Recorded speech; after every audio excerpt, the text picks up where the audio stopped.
Hola a todos, bienvenidos a esta clase de fisiología respiratoria y conceptos generales de ventilación mecánica. Esta clase está originalmente dictada por el profesor Matías Pizarro, pero por un tema de tiempo no fue posible que él pudiese dar esta clase de forma previa, así que vamos a revisar acá algunos conceptos generales para que podamos estar preparados para la actividad práctica que se aproxima. Bien, ¿cuáles son los objetivos de esta presentación? Es que podamos primero conocer cuáles son los principales mecanismos involucrados en lo que son la respiración espontánea desde el punto de vista fisiológico, que quizás ustedes ya los conocen, pero que aquí los vamos a volver a tocar. También vamos a identificar cuáles son los principios básicos que rigen lo que es la ventilación mecánica convencional y también poder identificar cuáles son las partes de un ventilador y cuáles son los usos de la asistencia respiratoria en los recién nacidos. Para esto es clave poder identificar los principios físicos que rigen lo que es las propiedades de un gas, entendiendo principalmente que el aire es un fluido y que de una u otra forma responde a los mismos conceptos o a la misma características físicas que un fluido, ¿ya? Entonces se mueve generalmente de una región que decimos que es de alta presión a una de menor presión. Y para esto, durante la inspiración y la expiración tienen que ocurrir diferencias de presiones para que finalmente se produzca este movimiento o este flujo de aire. Generalmente para que exista una inspiración, la presión al interior de los alvéolos tiene que ser inferior a la presión atmosférica para que se produzca el ingreso de aire y así a la expiración la presión dentro del alvéolo debe ser superior a la presión atmosférica para que también se rompa y se posibilite lo que es en este caso la respiración fisiológica. Generalmente se habla de que la presión en este caso puede fluctuar entre 1 centímetro en la inspiración bajo la presión atmosférica y hasta 2 centímetros de agua sobre la presión atmosférica en la expiración. ¿Cuáles son las fuerzas que principalmente van a interactuar en lo que es la respiración? Tenemos principalmente los que son las presiones, tenemos la elastancia, tenemos la compliance y también la resistencia, que de una u otra forma van a influir en lo que es la mecánica ventilatoria.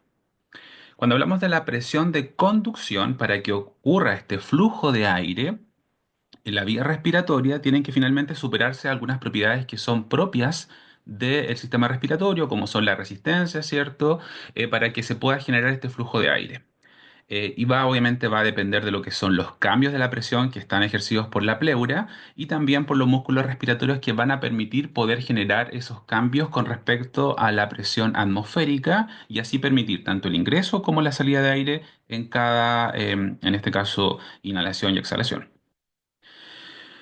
Generalmente, bueno, decimos que hay lo que es un cambio en lo que son las presiones, un cambio en lo que son el flujo y también en cambio, cambios que se producen en cuanto al volumen. Ya el volumen generalmente lo vamos a medir en ml. En este caso el flujo ustedes saben que se mide generalmente en litros por minuto, pero acá en este caso está establecido en litros por segundo. Y también la presión que la vamos a generalmente medir en centímetros de agua. Y ahí ustedes ven cómo, de cierta forma, se va generando estos cambios de presiones que van aumentando lo que es el flujo y aumentando el volumen pulmonar para producir lo que es en cada uno de una respiración completa, tanto la inspiración como la expiración, estos cambios necesarios para que finalmente ocurra la respiración. Importante aquí los conceptos de elastancia y distensibilidad o compliance, ¿cierto? Que también se utiliza como sinónimo. En este caso tenemos que tener claro que la elastancia va a ser la capacidad que finalmente, o la estabilidad que tiene, en este caso, el pulmón, ¿ya? Y de una u otra forma le permite poder regresar a su forma basal. A diferencia de la distensibilidad, es que va a ser esta fuerza inversa a la elasticidad y que va a permitir lo que es la deformación tanto de los pulmones como la caja torácica frente a los cambios de presión. Generalmente decimos que la distensibilidad o la compliance suele estar disminuida o los pulmones son más rígidos, generalmente en patologías como la dificultad respiratoria y la clásica aquí va a ser la enfermedad de membrana hialina. Y cuando la distensibilidad tiende a estar aumentada, decimos que en este caso hay más, la caja torácica es mucho más complaciente y por tanto va a ser más fácil de expandir. Normalmente el pulmón del recién nacido o la caja torácica es bastante complaciente y frente a pequeños cambios que puedan ocurrir, la caja torácica inmediatamente muestra este resultado, ya sea obviamente de diferentes maneras dependiendo de la patología que esté cursando el paciente. ¿Ya? En este caso, la distensibilidad generalmente se interpreta como el cambio de volumen pulmonar por la presión transpulmonar, ¿ya? Y generalmente el recién nacido normal de término suele fluctuar entre 2 a 3 ml por, en este caso, centímetros de agua por kilo, ¿ya? Y sabemos que la distensibilidad está disminuida principalmente en la dificultad respiratoria y también en patologías como la displasia. Y la distensibilidad de la caja torácica del recién nacido es mucho mayor que en comparación a la edad adulto y la compliance va a ser mucho mayor frente a menor gestacional, que es bastante notorio. Por tanto, frente a pequeños cambios que ocurran, va a ser muy evidente. Y la elasticidad, de una u otra forma, del parénquima pulmonar, va a depender, obviamente, de cómo sea este tejido, de la cantidad de colágeno que posea, la elastina, de la característica de los alvéolos, de la musculatura, del tejido que esté presente. Y también, tanto en este caso de la vía aérea, va a depender de la musculatura lisa, de las propiedades del tejido y en este caso la presencia de fibra y en este caso cartílago. Y el tórax, que también es parte importante para poder que se produzca la respiración, va a estar influido principalmente por los músculos, por el diafragma y también obviamente los tejidos que están en este caso presentes en la pared torácica. Todos estos conceptos son importantes porque entendiendo fisiología respiratoria vamos a hacer mucho más fácil entendible lo que es la mecánica ventilatoria en lo que es otorgada por, en este caso, un equipo que es externo al paciente. Y por tanto, esta es la mejor gráfica de cómo se podría presentar lo que es un ciclo respiratorio completo, pensando que está compuesto por la inspiración o la inflación y la deflación. Y aquí en esta gráfica está mostrado que generalmente se produce un aumento progresivo, ¿cierto?, de lo que es el volumen pulmonar con aumento progresivo de lo que es la presión para poder generar lo que es la meseta de la inspiración o de la inflación y que luego se produce en este caso la expiración. Por tanto, esta es la típica gráfica que vamos a ver para poder interpretar una respiración normal. Y decimos que esta gráfica puede verse alterada generalmente, por ejemplo, cuando hay patologías como la membrana hialina, donde en este caso la respiración va a ser mucho menos efectiva y por tanto se ve inmediatamente que la respiración normal se ve alterada y se ve con esta gráfica que está acá abajo. Acá normalmente se interpretan dos zonas que son cruciales, que son la zona de sobreinflación, que está acá en la zona superior, donde hay alto volumen, ¿cierto? Generalmente y las zonas de atelactasia o cuando hay desreclutamiento que estarían acá en la parte baja. Por tanto, cuando esta curva se desplaza ya sea a la zona superior o hacia la zona inferior, van a ocurrir estas alteraciones y por eso es muy frecuente que en la membrana hialina exista lo que son los colapsos alveolares o el de reclutamiento o atelectasia, que finalmente este cierre progresivo de los alveolos frente a la carencia de surfactante. Por otro lado, ¿cierto? La resistencia que se opone al flujo de aire que se va a ocurrir en cada respiración obviamente va a estar influenciado por el tamaño del lumen de la vía respiratoria, por la presencia de mucosidades y obviamente en este caso, como tenemos una vía respiratoria que es pequeña, generalmente una vía que ofrece bastante resistencia frente al movimiento, en este caso, del flujo de gas. ¿Ya? En el prematuro, obviamente, esta vía es mucho más estrecha, produce mayor resistencia y obviamente en patologías suele ser bastante, mucho más resistente cuando hay dificultad respiratoria, cuando hay patologías como la displasia donde puede aumentar de manera importante. Aquí estos son los parámetros respiratorios que podemos mencionar para tener algunas nociones, ¿cierto? Parámetros que se utilizan en cuanto a los valores normales de distensibilidad, tanto del pulmón como de la pared, como la resistencia o el trabajo que puede haber resistido, y aquí ustedes se encuentran con los valores que podemos, en este caso, utilizar o mencionar en recién nacidos, así como en niños con patologías, en sus unidades de medida respectivas para que los puedan revisar con mayor calma. En cuanto a los volúmenes y las capacidades pulmonarias, aquí es muy importante identificar lo que es el volumen corriente o volumen total o volumen tidal y también el volumen minuto, ya que son importantes de poder señalar. Cuando hablamos de volumen corriente o volumen tidal, ya que son los que más utilizados, son finalmente este volumen que va a ser desplazado en la vía aérea durante un ciclo respiratorio normal. Ya en este caso va a estar además, eh, ¿cómo se dice?, contenido o también va a estar sumado lo que es en este caso el espacio muerto, porque también está presente pensando que está ocurriendo una respiración. Nosotros contamos con todo este volumen de reserva que no participa de forma activa, pero que de una u otra forma está configurando lo que es el volumen interno del pulmón y por tanto va a estar presente igual durante una respiración o ciclo normal. Ya, por tanto, hay un gas importante que está al interior del alveolo, pero hay otro cierto que está circulando en cada respiración y generalmente ese que fluctúa, que aparece aquí en esta zona de la gráfica, que es el volumen tidal o volumen corriente, va a ser el intercambio gaseoso que va a ocurrir en cada inhalación y exhalación. Pero tenemos que tener en consideración que también existe un volumen corriente tanto inspiratorio como expiratorio que van a ser los que van a fluctuar de forma regular. El volumen minuto en este caso obviamente va a ser el aire que vamos a inspirar o en este caso, bueno, a expirar o el volumen que va a circular durante un minuto completo, ¿ya? Y finalmente ahí aparece lo que es, en este caso, la fórmula, que en este caso el volumen minuto va a ser, en este caso, el volumen tidal, ya incorporando lo que es el volumen alveolar más el volumen del espacio muerto por los ciclos respiratorios en un minuto. ¿Ya? Entonces es importante considerar, ¿cierto?, que ahí va a estar muy influenciado por lo que es la frecuencia respiratoria y los volúmenes que estaban presentes en esta gráfica anterior para poder entender que todos esos volúmenes forman parte, del pulmón durante o cada ciclo respiratorio. También existe, cierto, lo que son los volúmenes de reserva y que permiten dar la estabilidad y que también están presentes de manera fisiológica, ¿ya? Obviamente aquí está el volumen de reserva inspiratorio y el volumen de reserva expiratorio, que cuando hacemos, cierto, esta respiración forzada, ya sea una exhalación o una inhalación.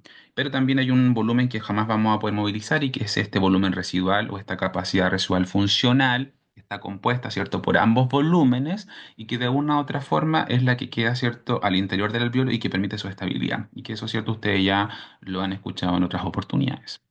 Por otro lado, ¿cierto?, el volumen residual, ¿ya? Volumen de reserva, entonces, piense que son estos que les mencionaba anteriormente, y el volumen residual va a ser este, ¿cierto?, que jamás va a ser posible poder eliminar, a pesar de que forzamos al máximo lo que es la expiración.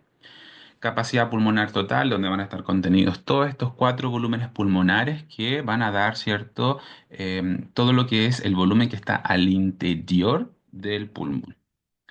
Capacidad vital, en este caso va a estar dada principalmente por la inhalación, exhalación, ¿cierto?, forzada, más lo que es el volumen tidal que va a estar presente en cada ciclo respiratorio. Por tanto, la suma de estos tres volúmenes, volumen respiratorio inspiratorio, volumen total, perdón, volumen tidal, volumen de reserva inspiratorio y volumen de reserva expiratorio van a dar forma a lo que es la capacidad vital. Todos estos conceptos son finalmente conceptos de fisiología pulmonar. ¿Ya? Acá, ¿cierto? No es más necesario entrar a ahondar en esto porque se entiende con la gráfica, entendiendo de cada uno, ¿cierto?, cuál es su importancia. Donde sí acá me quiero detener más que nada son algunos valores que son importantes, tanto volúmenes que son los ventilatorios y otros que son más bien estáticos. Entonces, unos que van a movilizarse constantemente y otros que van a estar presentes de manera fija. Por ejemplo, los volúmenes eh, tidal o el volumen total suele fluctuar entre 5 a 8 ml por kilo, ¿ya? Y por ejemplo, la capacidad residual funcional, que es un volumen estático, suele fluctuar entre 25 a 30 ml por kilo. ¿Ya? Entonces ahí vamos viendo, ¿cierto?, lo que son los volúmenes que van fluctuando y aquellos que, ¿cierto?, que se mantienen de manera permanente. En cuanto a los principios básicos de la ventilación mecánica, tenemos que tener en consideración de que en este caso lo que va a permitir es el apoyo de la función ventilatoria. Todos estos conceptos anteriores nos van a poder ayudar a entender cómo funciona en este caso un ventilador. Generalmente se va a utilizar la ventilación mecánica cuando aquella ventilación de no invasiva, ¿cierto?, en la escalada de los métodos de oxigenoterapia no han sido óptimos para poder oxigenar adecuadamente al paciente, ya sea tanto para permitir una presión de oxígeno normal en a nivel sanguíneo, o bien, ¿cierto?, hay un exceso de CO2 y por tanto la ventilación no está siendo efectiva. Lo que hace el ventilador en este caso es generar una presión y con ello también un flujo de aire. Lo que busca la ventilación mecánica es mantener la función respiratoria en pacientes que tienen una falla o un compromiso. Va a mejorar la mecánica respiratoria, va a mejorar lo que es la oxigenación y también va a optimizar lo que es la ventilación o lo que es la eliminación del CO2. Y por tanto, normalmente vamos a estar trabajando con movimientos de presión, de flujo y de volumen durante, ¿cierto?, un ciclo respiratorio. Y generalmente decimos que vamos a estar ayudando lo que es la oxigenación por un lado, que va a estar influido principalmente por la presión media de la vía aérea y por la FiO2 que le podamos aportar al paciente. Presión media de la vía aérea que va a estar dada principalmente por los tiempos, que son el tiempo inspiratorio, el expiratorio y las presiones, que en este caso va a ser la presión inspiratoria pico, la presión al final de la expiración y el flujo que le estemos aportando al paciente. Todo eso de una u otra forma me va a establecer cuál es la presión media que yo tengo constantemente en la vía aérea. Y por otro lado, cuando hablamos de CO2, estamos hablando de la ventilación y generalmente la ventilación está ligada de manera más directa a lo que es el volumen minuto. Y el volumen minuto está dado principalmente por la frecuencia respiratoria y el volumen tidal, que está compuesto, como lo dijimos, por lo que son la inspiración y la expiración. Y obviamente también va a estar influenciado por lo que es la distensibilidad y los cambios de presión. ¿Cuáles son los tipos de ventiladores que en este caso vamos a encontrar? Generalmente van a estar controlados por presión, por volumen, por flujo y por tiempo. En este caso, cuando son controlados por presión, lo que hacemos principalmente es un manejo de la presión de la vía aérea, elevándola por sobre lo que es la presión fisiológica o por debajo de la presión fisiológica, imitando un poco lo que hace en este caso el sistema respiratorio de manera normal. Otros van a estar, ¿cierto?, controlados por volumen de acuerdo al volumen corriente o trabajan en base a eso. Otros se controlan por flujo, que en este caso va a estar influyendo en cómo el volumen corriente va a estar limitado por el flujo que se produce durante la respiración. Y por otro, ¿cierto? Son los controlados por tiempo y dentro de estos, tal vez la más utilizada es la ventilación de alta frecuencia, que se utiliza en pacientes con alteración del índice de oxigenación o que tienen una falla respiratoria importante y que no responde a los métodos clásicos de ventilación mecánica. Aquí tenemos, ¿cierto?, las partes esenciales de un ventilador mecánico. Generalmente está compuesto, ¿cierto?, por un equipo que hoy día contamos con equipos que son bastante recientes, que son de manejo touch, pero todos cumplen el mismo principio. Cuenta con perillas, ¿cierto?, pantallas táctiles para poder manejar los diferentes parámetros. Cuenta con una válvula inspiratoria, que en este caso va a ser, ¿cierto?, encargada de poder regular de una u otra forma la respiración. Tenemos lo que es una rama inspiratoria, ya siguiendo lo que es pensando hacia el paciente. Tenemos el cable que va a sensar la temperatura, que va a estar próximo al paciente. Va a haber un sensor de flujo que es capaz de identificar los movimientos o los esfuerzos respiratorios propios del paciente. Luego una rama que es la expiratoria y una válvula que de una u otra forma va a permitir el control regular de lo que es la respiración, que es esta válvula expiratoria. Todo ventilador además cuenta con una válvula de seguridad, una base calefactora. Recuerden que estamos entregando, en este caso, oxígeno de alto flujo y por tanto tenemos que asegurar una temperatura que sea apropiada a la temperatura corporal normal. Cuenta con además humidificador para cumplir con todos los principios y obviamente sí o sí va a contar con una fuente mezcladora de forma interna, ya que el ventilador siempre debe ir conectado a una fuente de oxígeno y a una fuente de aire. ¿Cuáles son los modos ventilatorios más utilizados en el aneo? Generalmente, hasta hace un tiempo se utilizaba mucho lo que era la ventilación mandatoria intermitente, esta ventilación que de cierta forma ordena todos los parámetros que queremos nosotros entregarles al paciente sin importarle cómo éste se comporta o cómo éste está finalmente evolucionando. Es importante que ustedes sepan que en la neonatología nosotros utilizamos asistencia respiratoria en pacientes prematuros y que generalmente tienen esfuerzo respiratorio propio y que tienen acompañamiento por un ventilador para poder optimizar esta respiración. Por tanto, en la neo es clave poder identificar esos movimientos propios respiratorios del paciente y por eso es que apareció en el último tiempo, y hace en realidad bastantes años, lo que es la respiración o las modalidades sincronizadas. Estas modalidades de una u otra forma asisten o se sincronizan a los propios movimientos respiratorios del paciente o a su propio esfuerzo. Y dentro de esos tenemos el SIMB, que en este caso es una ventilación mandatoria intermitente, pero es sincronizada, ¿ya? Y va a ser de modo intermitente, ya que de una u otra forma va a permitir poder asistir las respiraciones que a lo mejor son un poco débiles del paciente y poder iniciar otras respiraciones frente a episodios de apneas, por ejemplo. A diferencia del asistido controlado, que generalmente decimos que es un paciente que tiene un esfuerzo respiratorio, pero que de una u otra forma el ventilador va a poder asistir todas las respiraciones que presente el paciente de forma espontánea y van a ser siempre de manera completa. Otra opción pudiese ser también la ventilación de soporte, que en este caso, perdón, trabaja con presión de soporte, que en este caso genera una presión inspiratoria adicional, ¿ya? Y el volumen garantizado que se puede suplementar a las otras modalidades y en general se pueden utilizar en conjunto. Las más utilizadas hoy día en la práctica son lejos el SIMB y el asistido controlado y se pueden suplementar con volumen garantizado para poder lograr un volumen pulmonar ideal y además complementarlo con presión de soporte que pudiesen ser algunas alternativas. También tenemos lo que es la ventilación de alta frecuencia, que va a ser utilizada, ¿cierto?, en pacientes que tienen un estado crítico y en este caso requieren ciclos oscilatorios o respiratorios mayores a 60 respiraciones por minuto. ¿Qué es un ciclo respiratorio? Cuando hablamos en ventilación mecánica, va a estar compuesto principalmente por lo que es la insuflación, la meseta y la deflación, que serían en este caso similares a lo que es la inspiración, el punto máximo que va a ser la meseta, que puede estar de manera extendida o idealmente, ¿cierto?, de forma muy puntual y luego lo que es la deflación o la expiración, ¿ya? Entonces va a permitir que haya en este caso este cambio de volumen que va a estar generado por la presión, ¿cierto? Y que permite lo que es la respiración y se van a oponer lo que son a las presiones o en este caso a lo que es la distensibilidad y también la resistencia que genera la vía aérea. Entonces, por un lado tenemos la insuflación, ¿cierto? Tenemos la meseta, ya que es el que se mantiene artificialmente cuando se cierra lo que es la válvula expiratoria, ya, y que de una u otra forma también se podría regular. Y tenemos lo que es la deflación, que en este caso es cuando la válvula que está presente en el ventilador permite que se abra y ocurra la expiración. Todo esto de alguna u otra forma se puede manejar de manera artificial para poder ir comandando lo que es la mecánica ventilatoria. Importante es mencionar algo que es clave en la ventilación, que son las constantes de tiempo.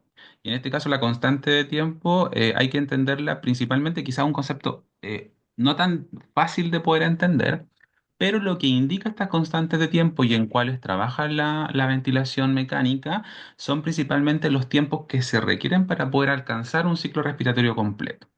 Entonces se establece que para poder lograr el inflado del pulmón o de, en este caso a nivel alveolar, ya para poder equilibrar lo que son las presiones, normalmente se dice que se requieren entre 3 a 5 constantes de tiempo. Ya con tres constantes de tiempo pudiésemos alcanzar hasta un 95% del aire necesario que debe estar dentro del pulmón y por tanto son en base a los que se trabajan. Tres constantes de tiempo generalmente obedecen aproximadamente a 0,36 segundos, ya entendiendo que una constante de tiempo en un recién nacido está establecido que equivale a 0,12 segundos. Por tanto, en base a esa constante de tiempo que decimos que es el tiempo que tarda en inflarse el alveolo, que puede tardar hasta 0,36 segundos, es lo que se trabaja en la ventilación para poder entender lo que es la imitación de la mecánica o de la fisiología pulmonar. Por tanto, siempre se establece de que en este caso la constante de tiempo va a estar dada principalmente por la compliance del pulmón y la resistencia de la vía aérea. Y suele estar influenciada las constantes de tiempo, principalmente en niños con patologías respiratorias nuevamente. ¿Ya? Importante que en este caso, frente a el tiempo que vamos a generar la inspiración para lograr este inflado del pulmón, va a ser generalmente 1 es a 2. Por tanto, hablamos de que la inspiración va a tardar un tercio y los otros dos tercios van a ser equitativos a la expiración, entendiendo que la inspiración tiene un tiempo más corto y la expiración es más pausada y puede tardar hasta el doble, ¿cierto?, de lo que es una inspiración normal. Y eso es importante siempre respetarlo para que se produzca una respiración lo más fisiológico posible. Por tanto, el tiempo inspiratorio generalmente va a estar dado aproximadamente entre 0,30 o 0,35 y en pacientes que pueden tener una patología aguda, vamos a tener preferir tiempos inspiratorios cortos. Y en pacientes que son más crónicos, que llevan larga estadía, se utilizan tiempos inspiratorios más largos. Por ejemplo, la displasia broncopulmonar, vamos a desplazarnos tal vez a 4 constantes de tiempo o extender lo que más se pueda, que pueden fluctuar hasta 0,55 segundos, ¿ya? En este caso, si el tiempo inspiratorio suele ser más cortito o más breve, de una u otra forma se va a disminuir lo que es el volumen corriente y también va a afectar lo que es la presión de la vía aérea, ¿ya? Por tanto, no se puede utilizar o no se puede abusar porque pudiese generar hipercapnia o hipoxemia. Por tanto, si la inspiración es completa, disminuye el volumen tidal y se produce hipercapnia y de una u otra forma pudiese en este caso producirse hipoxemia por una menor presión de la vía media de la vía aérea. El tiempo expiratorio, en este caso, va a ser el que sigue a continuación del inspiratorio y como les dije yo, tiende a ser el 2/3, ¿cierto? De lo que es el tiempo inspiratorio. Y cuando este suele ser corto, va también a generar lo que es este atrapamiento aéreo y puede generar, ¿cierto? También en algunos casos un PIP que puede ser inadvertido, por tanto no permite que en este caso haya un vaciado completo del gas que está dentro del alveolo y puede generar una respuesta bastante heterogénea. Por tanto, la aspiración cuando suele ser incompleta, el volumen tidal puede disminuir, puede haber disminución de la distensibilidad con aumento del volumen tidal, puede llevar hipercapnia e incluso puede producir un aumento de la presión de la vía aérea y también generar cierta disminución del gasto cardíaco por consecuencia. Entonces es importante considerarlos que estos tiempos tienen que manejarse de manera apropiada. Entonces, cuando hablamos de un ciclo ventilatorio, principalmente este ciclo ventilatorio va a ser la cantidad de, em, de respiraciones que se produzcan durante un minuto completo. Por tanto, en este caso, nosotros sabemos que el tiempo inspiratorio va a durar aproximadamente 0,33, ¿cierto? 0,36 segundos aproximadamente, y todo lo que resta para completar, en este caso, el tiempo de expiración, me va a dar el ciclo respiratorio completo. Por ejemplo, si queremos saber en un minuto cuántas respiraciones se producen, nosotros hacemos en este caso la división, ¿cierto? Entendiendo que, por ejemplo, queremos programar 45 respiraciones en un minuto, que sería como fisiológico. Y en base a eso nos va a dar que aproximadamente cada ciclo respiratorio, o sea, cada inspiración y expiración, va a ser de 1,33 segundos. Y de esos 1,33 segundos tenemos que entender de que el tiempo inspiratorio va a durar lo que nosotros programemos, que puede ser 0,30 0,3, 0,35 y el resto, en este caso del tiempo, va a ser el que va a ser el ciclo ventilatorio. ¿Ya? Por tanto, siempre vamos a tener que respetar esta constante que va a tender a ser en un tiempo inspiratorio que va a ser 1/3 al menos de lo que es la exhalación. Por tanto, siempre va a haber lo que es una insuflación, puede haber una pausa que va a ser breve, ¿cierto? Y luego una exhalación. Y esa pausa va a estar dada principalmente por la liberación de la válvula de seguridad para luego, ¿cierto? La exhalación controlada por la válvula exhalatoria. Entonces acá, importante, siempre la respiración espontánea, la relación va a ser 1:2, ya que aparece ahí al final de la diapositiva. ¿Qué cosas van a poder de una u otra forma mejorar lo que es la oxigenación? Generalmente todo aquello que aumenta la presión de la vía, de la vía aérea o que modifica la FiO2. La presión de la media de la vía aérea se va a ver alterada principalmente por el manejo de las presiones. ¿Y cuáles son las presiones que nosotros comandamos en un ventilador? Principalmente la presión inspiratoria pico o en este caso máxima, que sería PIP o PIM, y también el PEP, que de una u otra forma van a alterar lo que es la presión que se mantiene constantemente en la vía aérea, ¿ya? Y es importante tener considerar, bueno, y estas fórmulas que no es necesario poder entrar en ellas en profundidad. Por tanto, cuando queremos alterar la oxigenación, podemos inmediatamente manejar lo que es la FiO2, que es en este caso la fracción inspirada de oxígeno que le aportamos al paciente, y podemos también, ¿cierto?, alterar o modificar el PIP, que de una u otra forma puede estar alterado por el flujo, podemos también modificar lo que es la relación inspiración-expiración, podemos también de una u otra forma, modificando el PEP, pudiésemos generar algunas variaciones en lo que son el PIP. Y obviamente también pudiésemos, esta gráfica no es muy aclaratoria, pero permite entender todos aquellos elementos relacionados a cómo podemos modificar lo que es la oxigenación, porque hay más que tal vez el PIP al centro dice ser presión media de la vía aérea. Pero bueno, igual sirve de una u otra forma para poder entenderlo. En cuanto a la ventilación, siempre vamos a hablar cuando digamos ventilación como concepto fijo, es liberación de CO2 o eliminación de CO2. Y en este caso, los parámetros que tienden a disminuir la concentración de CO2 en la sangre son aquellos que aumentan el volumen minuto. Entonces uno tendría que pensar que generalmente va a ser el aumento de la frecuencia respiratoria. En este caso, las principales estrategias que se van a utilizar entonces para poder mejorar la ventilación del paciente va a ser la modificación de la frecuencia, va a ser también la modificación de la presión inspiratoria pico o máxima, e incluso pudiésemos también la disminución de la PEP, ¿ya? Eh, la recomendación idealmente apunta a que ojalá juguemos más que nada con el volumen total o volumen tidal, más que con la frecuencia respiratoria, para poder generar estas variaciones de lo que es la ventilación. ¿Ya? Y eso en la práctica lo podemos ver en el ventilador cuando realizamos el taller de forma presencial. Por tanto, aquí tenemos todos aquellos elementos que pueden estar relacionados con la correcta eliminación de CO2, volviendo un poco, ¿cierto?, a la gráfica que ya habíamos visto en las diapositivas anteriores, y todas estas, ¿cierto?, que están involucradas, ¿cierto?, tanto el manejo de las presiones como de los tiempos, que de una u otra forma van a alterar el volumen minuto o volumen corriente, y que pueden también, ¿cierto?, influir de manera directa en la correcta eliminación del CO2 y mejorar, por tanto, la ventilación. Importante, ¿cierto? La gasometría que es crucial porque nos va a permitir poder tomar las decisiones apropiadas de acuerdo a cómo el paciente está respondiendo a la asistencia ventilatoria. Y por tanto la interpretación tiene que ser algo que tenemos que manejar de manera muy segura. ¿Ya? Acá tenemos otra gráfica que permite, por un lado, ver de acuerdo a la presión de CO2 que el paciente está manejando, qué tipo de patología está presentando, de acuerdo a la concentración de los iones hidrógeno, si estamos frente a una acidosis o alcalosis tanto respiratoria como metabólica, o si esta es mixta. ¿Ya? En cuanto al manejo del paciente que está en ventilación mecánica, hay obviamente cuidados que son bastante generales del paciente en sí y otros que están asociados más que nada a lo que es el manejo del equipo, ¿cierto? Y que lo vamos a ver, ¿cierto?, con mayor detalle en el paso práctico, ¿ya? Pero vamos, en general acá hay un listado de algunas cosas que debiésemos considerar: la importancia, ¿cierto?, de una adecuada posición, ¿cierto?, en la vigilancia de todo lo que son los dispositivos o set de conexión, ¿cierto? Obviamente que estemos atentos a las constantes o a los parámetros que el paciente está manejando de manera continua, ¿ya? Y en una vigilancia exhaustiva. Entiendo que este paciente es un paciente de alta complejidad que va a requerir, ¿cierto?, una supervisión continua, y lo más probable es, ¿cierto?, que nos va a demandar también bastante tiempo en la atención.